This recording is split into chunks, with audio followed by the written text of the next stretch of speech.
हिंदू धर्मात भगवान गणपतीला विघ्नहर्ता आणि सुखकर्ता मानले जाते. कोणत्याही शुभ कार्याची सुरुवात आपण जेव्हा करतो तेव्हा गणपती बाप्पाच्या पूजनाने होते. संकष्टी चतुर्थी हा दिवस गणपतीच्या उपासनेसाठी अत्यंत प्रभावी मानला जातो.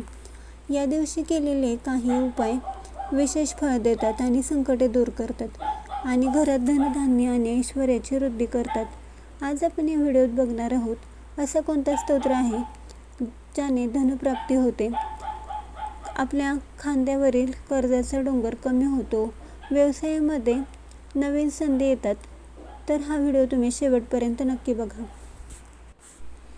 जीवनात अनेकदा कठोर परिश्रम करून देखील आर्थिक स्थैर्य मिळत नाही आणि कर्जाचा डोंगर वाढत जातो. अशा वेळी आध्यात्मिक बळ मिळवण्यासाठी ऋणहर्ता गणेश स्तोत्र किंवा ऋणमोचन गणेश स्तोत्र असे देखील म्हणू शकता.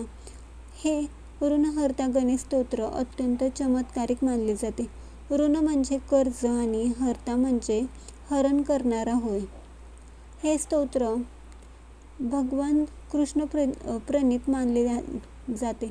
यामध्ये गणेशाच्या विविध रूपांचे वर्णन आहे आणि त्याला जगाचा आधार आणि सर्व संकटांचा नाश करणारा म्हटले आहे. या स्तोत्राच्या नियमित पठणामुळे कर्जातून मुक्तता होते, व्यवसायात येणारे अडथळे दूर होतात, उत्पन्नाचे नवीन मार्ग मोकळे होतात आणि घरात नकारात्मक ऊर्जा नष्ट होऊन लक्ष्मी मातेचा वास कायम राहतो. आपण संकष्टी चतुर्थीच्या दिवशी सकाळी लवकर उठून स्नान करावे, स्वच्छ कपडे परिधान करून गणपती बाप्पाच्या समोर बसावे. हातात थोडे पाणी घेऊन मी माझ्या आर्थिक अडचणी आणि कर्जमुक्तीसाठी हे स्तोत्र पठण करत आहे असा संकल्प करावा आणि गणपतीच्या मूर्तीला किंवा फोटोला दुर्वा अर्पण कराव्यात आणि त्यासोबतच शेंदूर देखील अर्पण करावा. समोर शुद्ध तुपाचा दिवा लावावा आणि ऋणहर्ता गणेश स्तोत्र हे दररोज एकदा वाचावे, परंतु संकष्टी चतुर्थीच्या दिवशी 11 वेळा, 21 वेळा किंवा 108 वेळा पठण करणे प्रभावी मानले जाते.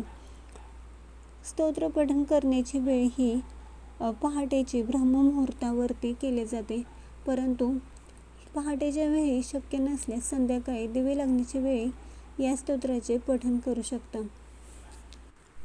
ऋणहर्ता गणेश स्तोत्र हे श्रद्धेने वापरल्यास भक्ताला आर्थिक संकटातून बाहेर काढते. एप्रिलच्या 2026 मध्ये संकष्टी चतुर्थीला या स्तोत्राची सेवा करून तुम्ही तुमच्या जीवनात सुख समृद्धी आणू शकता.